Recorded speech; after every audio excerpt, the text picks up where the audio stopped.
So I'm going to start by giving a very brief introduction, going over some material I think all of us know. Dr. Hayworth will come up and talk a little bit about shoulder conditions in the throwing athletes. I'll circle back and touch briefly on some elbow conditions that I think all of us are familiar with. And then the meat of the program, I think, will be when Craig kind of takes the mic and talks a little bit about prevention and therapy for some of these things. Fan participation is important. So we want you to ask questions. Please interrupt us. Let's try to make this as interactive and lively as possible. Okay? So all of us know what the problem is. This data goes back decades now. Kids are throwing a lot. Young adults are throwing a lot, and they're getting into trouble. This classic paper from the early 2000s, before the Little League World Series was prime time on ABC, right? Followed youth baseball pitchers, a quarter to a third missed practice or games because of shoulder or elbow problems. And when they looked at it, all the risk factors are things we know about. Too much throwing, whether you count innings, games, pitches, etc. And for this reason, starting way back in the 1990s, beginning with the Medical and Safety Advisory Committee, and in multiple iterations since then, there have been lots of recommendations on how do kids keep safe. And these resources and references are listed for you in the handout and are easily available just with Google. So now we understand that there should be pitch counts per game, pitch counts per week, pitch counts per season, and this stuff, again, is published and out there. We know that certain pitches perhaps are more at risk and more risky than others, and perhaps we can have a conversation about this later if there are questions that arise. There's been a lot of information in the lay press that has brought these conversations back to light.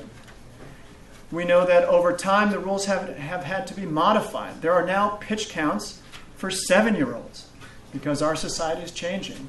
And there's an emphasis. Sorry. Just gonna let some people.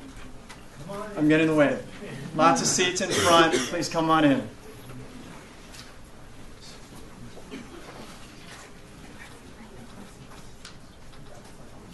couple seats here in the front row, one on the right side there, a couple more all around.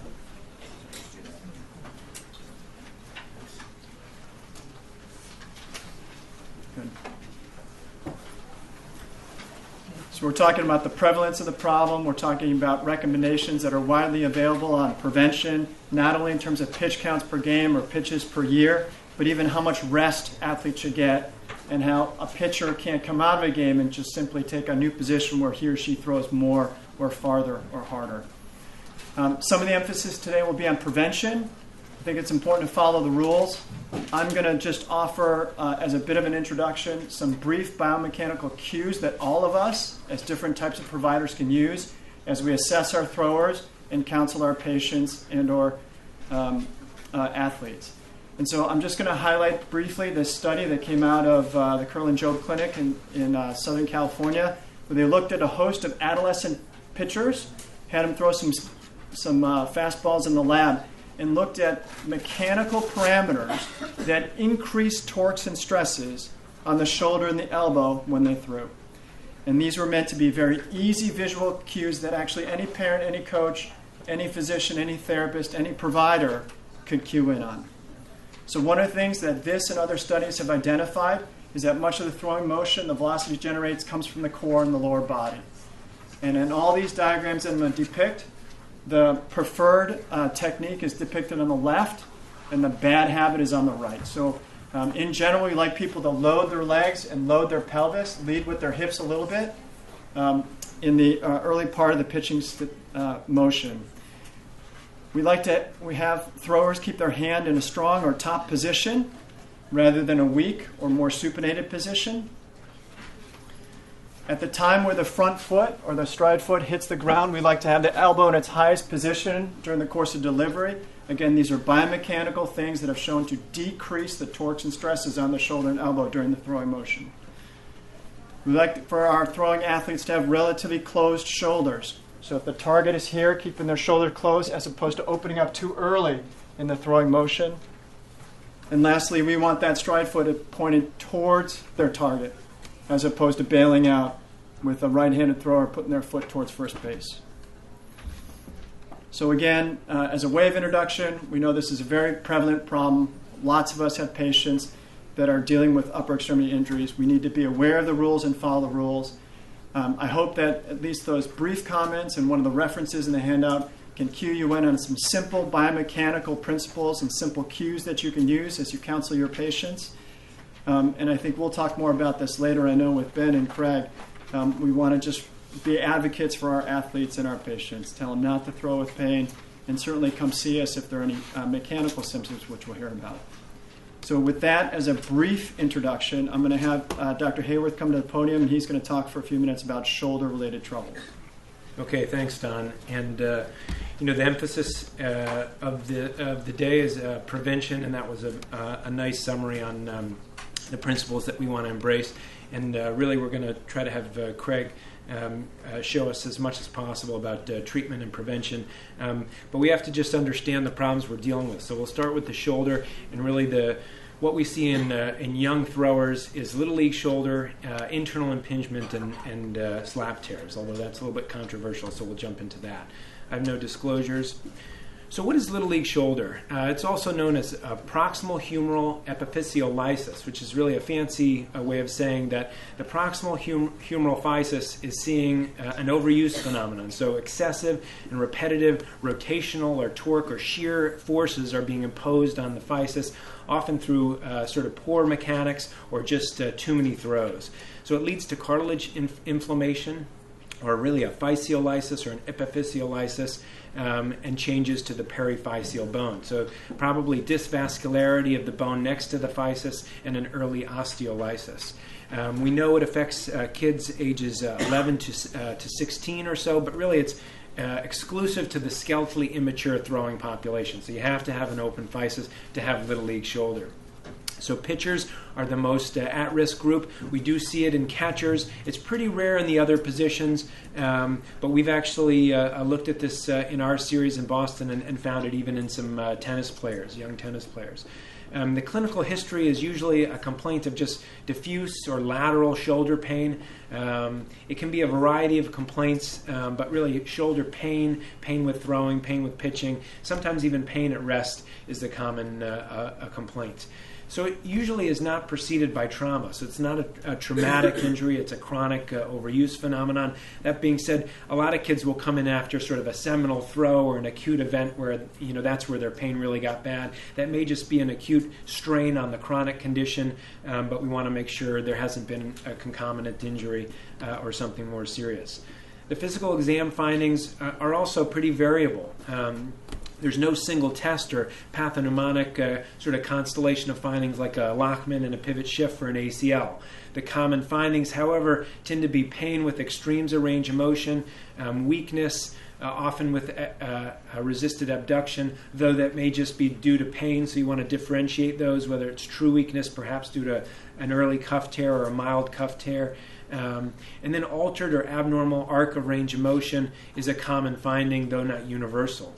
So we always test the supine external and internal rotation of the shoulder at 90 degrees of abduction, and looking for this GERD phenomenon. For those that don't know, I'm sure you've all looked at GERD before, but the glenohumeral internal rotation deficit is going to be a common theme here amongst the throwers, and that's when even if you have excessive external rotation, which is not uncommon in throwers, and then you have a compensatory decrease in your internal rotation, your whole arc of motion should not be different than your contralateral side. So it's when the posterior capsule gets tight and the internal rotation is decreased but out of proportion to the increase in external rotation that you'll have this GERD phenomenon. And it's a risk factor for virtually everything that we'll be talking about. So the diagnosis can be made clinically often, but the definitive diagnosis is usually supported by the presence of X-ray findings. We get an AP, internal, and external rotation views of bilateral shoulders. So that's really key because the findings may be very subtle, so you want to compare it against the non-throwing or normal side. The diagnostic findings tend to be physeal widening, usually in the anterolateral aspect of the physis, and the external rotation view shows you that at-risk area, and so that's the key view to look for. So you'll see periphyseal lucencies, which is indicative of the osteolysis. You may see this darkened area here, both on the epiphyseal side, which is up at the top of the bone, and on the metaphyseal side on this side of the physis. So here's a patient of mine, a 12-year-old pitcher, playing on 2 teams. He followed the pitch counts, but he followed them for each team. Okay, so it's really double pitch counts. And you can see here on his left non-dominant, non-throwing side, a pretty normal-looking physis. On the other side, you see this widening, or the appearance of widening, probably because of the inflammation and the effects on both the physis and the bone next to the physis. We usually don't need MRI to make this diagnosis, so it's not really the standard of care. I reserve it really for select cases where there's a recurrence, even though you've felt like there's been compliance or adherence to your treatment principles, or if there's a suspicion for concomitant injuries, like perhaps an early rotator cuff tear. Is very rare in the young thrower, but it can happen. And then a slap tear, also rare. We'll get into that in a little bit. If you really suspect a slap tear, an MR arthrogram is usually what we'll go with to better define the labrum versus a mild sublabral recess or a lesser finding. You can see, though, that there are classically described MRI findings, which is a high signal pattern on either side of the physis. And you might see this early on in a Little League shoulder, whereas the X-ray will be a more advanced, the X-ray findings may be seen in the more advanced cases. Here's that same picture. I had some concerns about both his cuff and his superior labrum. Both were fine. There was some tendinosis in the cuff. But really, what's interesting is that in addition to the high signal change on either side of the physis anterolaterally, he also had a signal change in the posterior aspect of the head. And this is a common finding in internal impingement, which is really the adult kind of version of the throwing injury. And so you can have both Little League shoulder and aspects of internal impingement, sort of the adult version, going on in a slightly older thrower at the same time. In terms of the treatment for Little League shoulder, there's really no role for surgery. I've never seen a description for surgery, so it's non-operative treatment, and it really just comes down to rest. So I'm very vigilant about insisting on 3 months with no throwing. Some kids may ask if they can hit, and I think that's reasonable. They should be pain-free when they start to hit because you can impose some torque forces on the arms. Some kids will ask about position change. I think it's reasonable. First base is kind of the only one before 3 months that I might consider allowing them to play. A lot of kids will ask for can they play outfield, and a few hard throws, from the outfield to home plate, can be just as injurious or slow down their recovery as some repetitive throws. Physical therapy, I prescribe for every kid with Little League shoulder. They usually will develop some weakness if they don't have some disproportionate weakness or poor mechanics at the time. And then really a gradual throwing program is initiated after 3 months. So it's often not, 3 months, they're right back to play. We try to make sure that this doesn't happen again. Recurrence does happen. In our children's series that we looked at, just finished the analysis this week. There is a high level of recurrence and even higher level of recurrence in kids in whom GERD had been appreciated. And that's in the skeletally immature population. So what is internal impingement? This is very different from subacromial impingement or the rotator cuff bursitis we're sort of used to seeing and thinking of when we hear the word impingement in the shoulder. This is really unique to overhead athletes, and it's some combination or constellation of the pathologic findings that may be the posterior superior labrum or slap tears, undersided rotator cuff tears, usually the posterior aspect of the supraspinatus or anterior infraspinatus.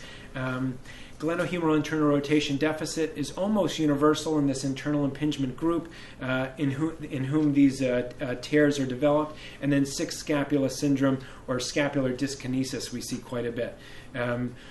So Craig Morgan and Steve Burkhardt, Ben Kibler really did a lot of important work in the late 90s in trying to define this. And so however, it was really only in the early 2000s that we started hearing the term internal impingement. And one of my mentors during residency, he wasn't one of the 3 Mets doctors who saw a ton of throwers, but he was seeing more and more throwers, including young throwers. And he was trying to piece together literature, so we worked together to try to pore over everything that was out there and really help define what internal impingement was. And you can see from this diagram, it's really the phenomenon that in the abducted, externally rotated position, the posterior aspect of the humeral head can actually impinge upon the posterior superior glenoid. And what's in between is the posterior superior labrum and then the underside of the cuff. So you see these arthroscopic findings right here, posterior to the labrum insertion. Here's a fraying of the posterior superior labrum and undersided cuff tearing. We did a review for AJSM and JBJS reviews, and a lot more studies have followed. So now internal impingement is really a commonly used phrase and critical to sort of understand what's at work. So the standard of care for treatment is almost always non-operative, certainly to begin with, unless you have a severe tear. And studies have shown that the majority of even major league pitchers that really do sleeper stretches and appropriate PT can get back to throwing at the high levels without needing a surgery. The surgeries are the ones you hear about, in the press. So rest. And then sleeper stretches, adduction stretches. One of the therapists I've worked with the most and the most faith in said, the sleeper stretch really resembles the Hawkins test. So a lot of kids really don't like it. And so he's emphasized the adduction stretches over that sleeper stretch and has had good luck with that. So that can be important. And then rotator cuff strengthening. I think the cuff has been through something, if not some actual injury. At least there's some weakness and some tendinosis that needs to be addressed. And then operative treatment. This isn't to be able to be seen or remembered, but for those that do surgery, we really tried to emphasize that because it's such a complicated diagnosis and can have so many factors, you really have to have an algorithmic approach with an emphasis on meticulous exam under anesthesia and then an arthroscopic exam. There's not just one surgery for internal impingement or the high-level thrower that that has MRI findings. So you have to look at a lot of factors. So what about slap tears? Do slap tears really happen in young throwers? So this is something that we wanted to understand better, because there's people out there who just don't think there's a role to do a slap repair in a 12-year-old or a 13-year-old. And then there's others who have presented at our meetings saying, my series of 23 slap repairs in young people. And so we poured over our series here at Children's with Dr. Coker, Dr. Bay, Dr. Kramer, Dr. Yen, and our research team, and we looked at 177 shoulder arthroscopy procedures over a 10-year period, and we found that there were slap tears described under arthroscopic exam on 23 patients, or 13% of patients. The mean age was 16 and a half, 70% were males, most were the dominant arm, 83% were overhead athletes. But the primary preoperative symptom or presenting complaint was instability in over 50% of them.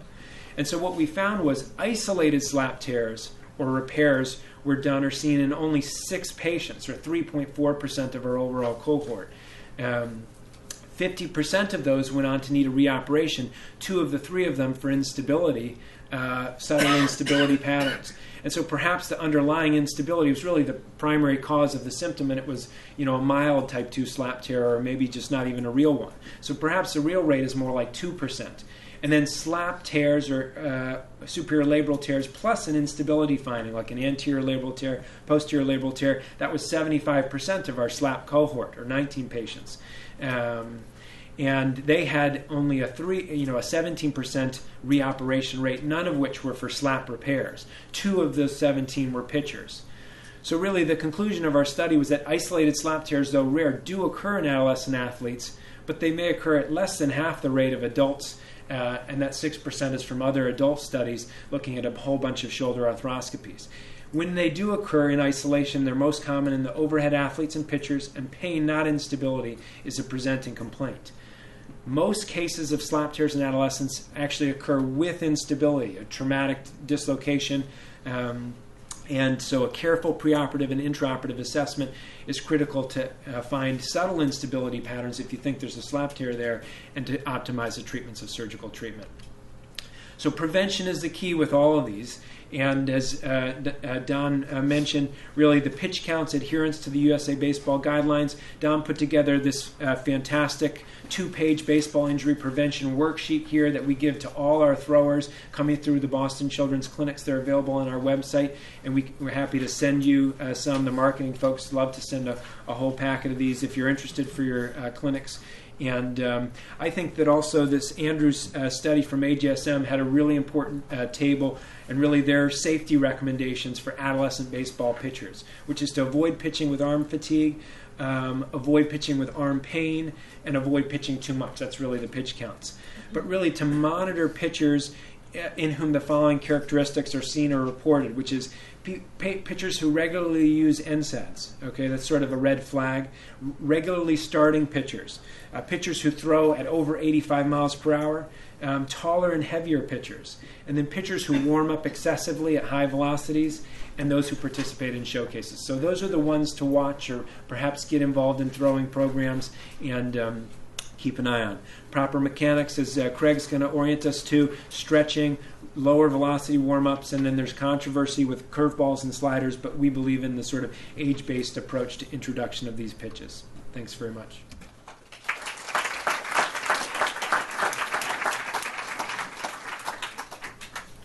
So I think indeed it's appropriate to start with the shoulder before going on to the elbow.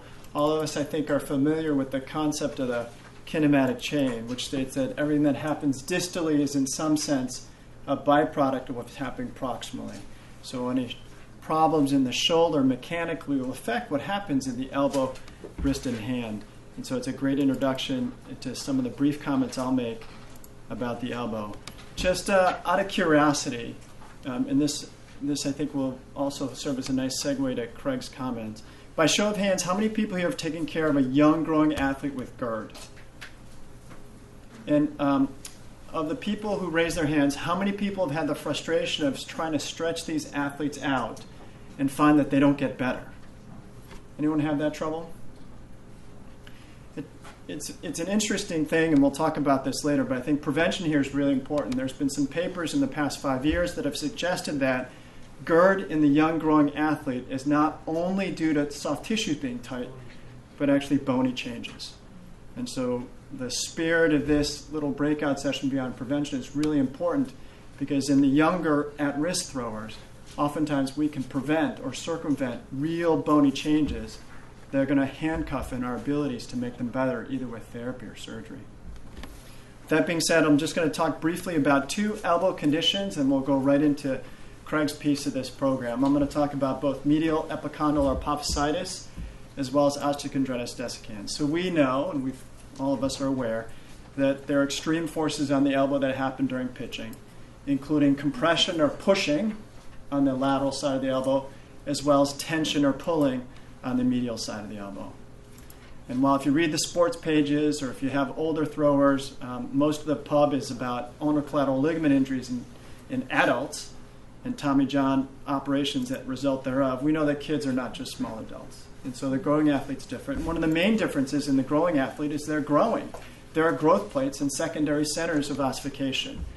And so unlike the adult, in whom the weak link in the chain, so to speak, may be the ulnar collateral ligament, we understand that in our youth and adolescent throwers, the weak link may indeed be in the growth plate that lives beneath that medial epicondyle.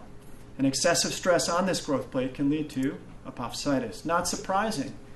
Think about it. Anatomically, if you look at this medial picture of a right elbow with the shoulder to your right and the wrist to your left, we know that the strong flexor pronator muscles have their origin right in that medial epicondyle. And just beneath the pulling effect of those muscles is indeed the capsule and ulnar collateral ligament. So this part of the elbow in our young athletes sees a lot of force. These patients are going to come to us with pain, and oftentimes the diagnosis is self-evident because they'll point right to the spot, or they'll rub right in their medial epicondyle, and they'll talk to us about difficulties with throwing. They'll talk to us about loss of velocity, and if we don't get aggressive about identifying the problem and bringing them down and cooling them off, indeed, sadly, sometimes these growth plate stress injuries can turn into real avulsion fractures, and oftentimes in these athletes can lead to a trip in the operating room. And this has been reported. Here's one small series from New York City where they reported on 8 adolescent patients who had a little bit of elbow soreness and then in the midst of a pitching outing just popped off the bone. All of them, not surprisingly, were non-adherent with USA baseball guidelines, and while they were able to get back to sports, they were able to get back only with surgery and being out for over 6 months. So these are the situations we wish to avoid, not only focusing on the elbow, but also the shoulder and other preventative components. So the treatment really is accurate diagnosis, resting them when we get them early, addressing all the mechanical factors, including the shoulder factors that Ben talked about and that Craig will address, and being attentive to mechanics. The other elbow condition that's very common, I think, to all of us is so-called osteochondritis dissecans, which is a result of the compressive forces on the other side or the lateral side of the elbow. This is very common in the adolescent throwers. This is a disease of childhood, or the skeletally immature, so to speak. And we know that with repetitive throwing, particularly with late cocking and early acceleration, the outside of the elbow sees a lot of compression, a lot of compressive forces. If you take a patient that's still growing, it turns out that there's a little growth plate that lives still at the end of the distal humerus. And that growth plate acts as a little barrier, a little speed bump, a little filter for those tiny blood vessels that are designed to come down and feed the very end of the humerus. And so not surprisingly, with a combination of excessive force and that limited vascularity, we can see changes in both the underlying bone and the cartilage surface of the elbow. These patients come to us with pain. Oftentimes they'll rub the lateral side of their elbow. Occasionally they'll have some subtle limitations in motion that I think all of you have seen just like we have. And sadly, maybe up to a quarter of these patients will present to us with locking symptoms suggesting that the cartilage and bone fragments have already started to get loose or chip off. If I could offer one clinical examination pearl, this is the pearl I would offer about OCD. Oftentimes in our exam, we press on the outside of the elbow, but that's not usually where the lesion is. It's a lesion in usually a very characteristic spot in the capitellum. And that lesion is best accessed if you flex the elbow, which takes the radial head and moves it out of the way, therefore exposing the capitellum. And so it's amazing to me how often you take a young athlete with lateral elbow pain, you flex them up and push right here, they'll say, that's the spot. And that should be something that should be considered OCD until I think proven otherwise. If identified early, we know that rest and time will help. You can see clinical and radiographic improvements. This has been shown over and over. Sadly, studies from Japan as well as the United States have suggested that this can take a long time. Here's a study from Japan showing that stable lesions can take a year to a year and a half to get better. This is not a 6-week fix. And unfortunately, in very unstable lesions where the bone has been violated and the cartilage has been violated and the distal humerus has started to shed loose bodies, surgery is something we typically run. And there are a host of treatment options that can be performed. I'm not going to belabor the surgical techniques, but oftentimes these procedures can be performed arthroscopically or open. And the surgeries in general are aimed at getting rid of the loose body and doing something to stimulate healing in the place from whence it came. Some of these operations are not panaceas, though. And if you look historically, both at the American and the Japanese literature, if you look at concretely and very specifically at the return to sports rate at the same level of participation, once you have an OCD patient that gets to the opera room, there are many authorities that believe your chances of returning to pitching at the same level approximate about 40%. So this is something certainly we want to prevent. And yes, there are newer techniques, and some of the techniques that all of us have heard about recently include osteochondral implantation or transplant, taking bone and cartilage from another part of the body and transplanting it in to replace the diseased area in the elbow. Here's a clinical example of a patient who had an OCD lesion. You open up the elbow and literally the cartilage and bone is just flaking right off. And through a variety of different means, you can actually take bone and cartilage from the knee or other areas and replace the diseased segment in the elbow. Surgery, including some of these newer techniques, may be more effective, but really it's all about prevention. And that's what we're here about today. So just some insights about 2 elbow conditions that I think all of us see. Without further ado, I think we'll turn it over to Craig and talk a bit about the therapy, both preventative and therapeutic. So the docs pointed out to us that we know one thing. Overhand throwing is not good for us. So if you don't have to, don't do it. But then you see contracts for pitchers at $25 million, and all the little kids go, I want to do that. So what happens? You get all sorts of potential problems, and can we really do anything about that if a kid has all sorts of torque and drive and they're going to go out and throw hard? Well, we have one chance, and that's a little bit of preparation. So these kids, the bottom line, after working with athletes, parents of athletes, my own kids that are athletes, none of them tell the truth. So you cannot trust any of them. Kid stands on a mound and he's going like this. Hey, Billy, what's wrong with your arm? Oh, nothing. So that's too far gone. That's past. That's 300 pitch games. It's some anecdotal things. How many pitchers in Major League Baseball, after they throw a no-hitter, how long does it take them to recover and get back into their normal pitching? Kurt Schilling never came back. Most of the guys, it takes anywhere from the rest of the season to the next season. And where does that come from? The volume. So with kids, there's plenty of studies now that show us that we know there's a volume to keep them under. You can't trust them to keep them under the volume. So there has to be a system in place. So if you're coaches, you have someone in charge. If you're the PTs that are seeing the kids, you have to get the parents involved. You have to have a familial commitment that everybody's going to be on the same page. And you have to get the kid to buy in. And the first and foremost thing is we can't do anything with them until they're pain-free. So PT, get them out of pain, get the soft tissue under control. And then when we're talking about prevention, what are we going to do? Mechanics, these are the same thought processes that Dr. Bay presented. It's simple things for everyone to be able to see. Load with the hips. We're going to get the torque generated from the lower body. We're going to have the hand position so we don't create any extra whipping motion in the elbow or shoulder. The alignment so we don't cause, again, more whipping motion in the elbow or shoulder. And these are simple things to keep track of. It's something that anybody watching a game can pick up on. If you see a kid dropping his arm down, coming over this way, throwing this way, some of it naturally happens because if you don't use your lower body, you tend not to throw very well.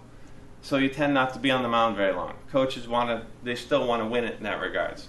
So with the really little kids, the mechanics obviously can be more critical, and then that kind of pairs its way up the higher levels you're dealing with. So what we can do about it is give the kids off-season programs and in-season programs. But the first is preparation, having a game plan of a kid's going to start baseball in New England. Best case scenario, they get on the fields in March. So we don't want to start them in February. 4 weeks is not enough time. So again, in New England, we get a natural seasonal effect where a lot of times you get kids that come up from down south and they're playing on 2 teams for 12 months a year. And their volumes are crazy. And it's amazing there's not more trips to Children's Hospital with different shoulder and elbow surgeries. So if you think of the whole year as a plan, and March is when you're going to start things off, you want to have them at least 3 to 4 months prior to that building their base. And what are they trying to build? And that's the posterior aspect of the shoulder complex. The whole body generates the force and rotational torque to create the whip. And then the 2 little muscles in the back of the shoulder, your infraspinatus and teres minor, are supposed to then somehow stop 1,200 degrees of rotational force in a half-inch span. So the muscles on the back of the shoulder are your 2 rotator cuff muscles, but then one of the more critical aspects of that is what holds the shoulder blade in place. Because if our shoulder blade's not in a good alignment, those muscles on the rotator cuff are already at a disadvantage. So you take the average throwing athlete, they tend to have postural issues that Mickey and everybody else was addressing earlier today. If we have good alignment, where's the good alignment from our shoulder come from? That's a postural positioning from our scapula and the muscles that stabilize our scapula. So we want to have scapular retraction, protraction under control, keep it in a sound position. These are exercises that we can start them with simple exercises with tubing, progress to more complex exercises with dumbbells, and then there are some interesting studies that start talking about using weighted balls, and that's a little bit more complex. I'd say if you're talking about any athlete, you want to start them at the most simple level, give them a basis of exercise, and then progressively add to that. Scapular exercises, stabilization exercises, we want to talk about 25 to 50 repetitions We're trying to build endurance in those muscles. We don't ask a kid if they're going to go out and throw 10 or 15 times. So doing reps of 10 to 15 repetitions is not going to apply to what they're doing on a baseball field. The progression is simple exercises, light resistance. More resistance builds the muscle mass and endurance, and then you start to move that into more complex movements.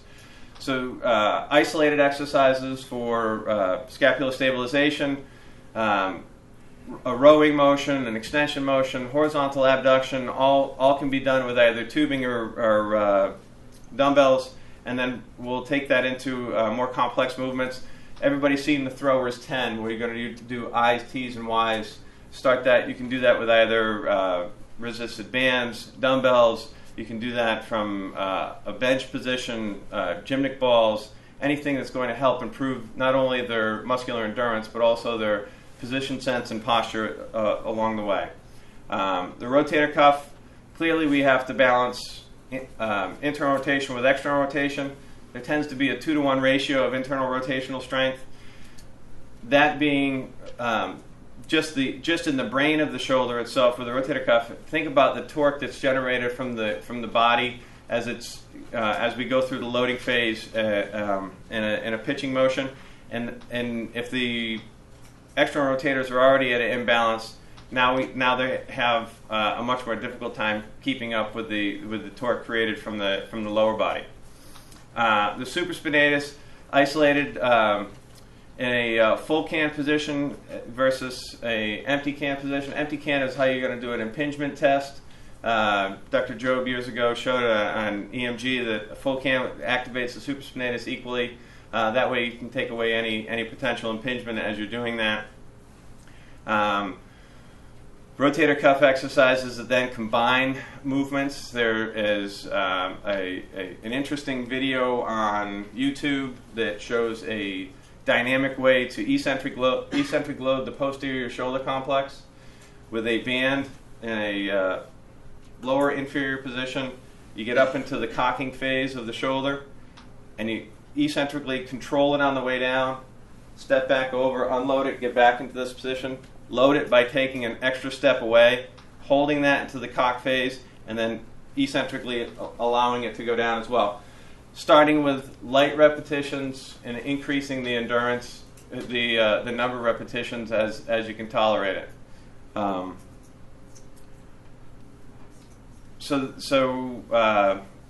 The exercises themselves are very simple. Progressively, if you add to the resistance and then the volume, the kids will be able to build improve basically the potential decelerating force through that muscle mass. Then the next phase of it is you want to make sure that the tissues are well stretched. So the posterior capsule done through a crossover stretch, adduction stretch, which Mike Reinhold talks about, sleeper stretch, bicep stretch, and a corner stretch. All stretches, you want to make sure that someone holds for a long enough period of time so the muscle itself gets the ability to elongate. So holding it for 30 seconds or more, sound position, without pain is key. Doing that on a consistent basis after every time they either exercise and or throw, make sure that the muscles get lengthened back after the use of the athletic choice. An off-season program, you're talking about 2 to 3 days a week. You want to make sure that they have 48 hours in between each bout of exercise. For scapular stability, you're talking about 25 to 50 repetitions. Rotator cuff, 15 to 20 repetitions. And then the more complex movements, start them at a lower amount, anywhere from 8 to 10, and then progressively build them up similarly. Because one of the keys with the more complex movements is as you're recruiting your rotator cuff, you want to do that with a scapular stable in a stable plane of the scapula. If you picture the shoulder complex, if we're already in an anterior position, which the majority of the population is, we're now sitting, the head of the humerus is sitting farther on the front of the joint capsule and the anterior aspect of the labrum. Then you get into a cock phase where there's a greater torque placed to that area. The repetitive nature of throwing, you're bending the paperclip enough times, it'll finally give in. In-season program, usually athletes with the volume that they're throwing, you're going to keep this at a much lesser amount. One time, some studies talk about 2 times a week, but once a week, if they're doing, it's almost like an active rest in a periodization of training protocol. Similar repetitions, lesser resistance, a little bit less frequently, and the stretches are on a consistent basis every time they're doing something. One of the keys for especially young athletes is learning to use their lower body when they're trying to learn how to throw. So we talk about just not arm throwing. So if you start this at a young age, kids will actually and go through a dynamic warm-up before practice. You get kids running around doing everything and they haven't done anything all day. They grab a baseball and throw it, usually as hard as they can from 60 feet away from each other. Potential for injury is great, and their body hasn't been warmed up yet. So if you have an organized portion of the practice, everybody gets there. They start to do a 20 to 25 yard dynamic warm-up where they get all aspects of the lower body, start with a simple jog, a skip with a twist, so they actually get some of the rotational components in that you need to apply when you're getting into the throwing motion. Their whole body's warmed up, and now they're actually able to do a dynamic stretch. The dynamic stretch portion of it, make sure that the muscles are a little bit longer length. They haven't been sitting in class all day, and then you get into a normal throwing warm-up. And this is more for littler kids. They start at a 45-foot distance, throw 10 tosses, about half speed, back up to 60 feet, continue to throwing at half speed, 90 feet, and then from 90 feet they increase the speed to about 3/4. They spread out to 120 feet, and then back to 150 feet. Long toss is an area to help condition the body and maximizing its consistency in a high force generation. And in a younger group, you talk about a 200-foot distance. Longer, the bigger kids, and you see some high school and college kids are throwing the ball 320, 335 feet, and they're throwing anywhere from 20 to 25 times at that distance. It's a lot of torque across the whole body. It's an enormous amount of torque that goes through the shoulder. And all of these things, there's a lot of very interesting publications, as Dr. Bay said. A lot of it's on Google. These are some of the numbers have already been shown. But there was a great study by Dr. Axe, Wendy Gerd, and Lynn Snyder-Mackler that have taken 10 years of time to put together different throwing programs per age group, per position, and per injury. And you can go through their study and you can pick out that one particular throwing program, or you can take the basic premise. And the basic premise talks about having a quantifiable amount of throws at a set distance, and as the kid is able to tolerate that, you go to the next step. So it's the same concept with exercise as it is with throwing. It all runs back off of the overload principle. If you supply a consistent positive stimulus to the body, it'll adapt and make changes. So if you use exercise to build the posterior shoulder complex at a simple level to start, build the endurance of those muscles, build the strength of those muscles, so when the kid's out there throwing, the quantifiable amount that they should have enough wherewithal not to have damage to the structures in the shoulder and elbow. Mechanically, clearly, pitching coaches are great for that. hopefully some of the other people involved with your athletes, you can get them in the right direction. There's a lot of information that can give you the very specific mechanics, but those 5 basic principles that Dr. Bay had put up on his and I had earlier are simple things to help keep most athletes on the right path. And then the throwing programs, it's great for non-injured throwers, and then it's critical for injured throwers. And the final thing that really has to, I'll circle back to, is kids aren't going to tell you they're hurt. They're not going to tell you that, yeah, it tingled a little bit when I threw that last fastball. And so we can't be inside their bodies, but if you get them to understand that they're not doing themselves any favors and that this is something to keep them on the mound longer, my usual line to a 12 or 13-year-old kid who comes in with Little League elbow or Little League shoulder is, stop pitching. If you really want to be Pedro Martinez, do what's right for it, get it stronger, and when you're 18, think about peaking. Don't worry about being on the mound for that no-hitter shutout as a Little League superstar, and progressively help them get their body to that point.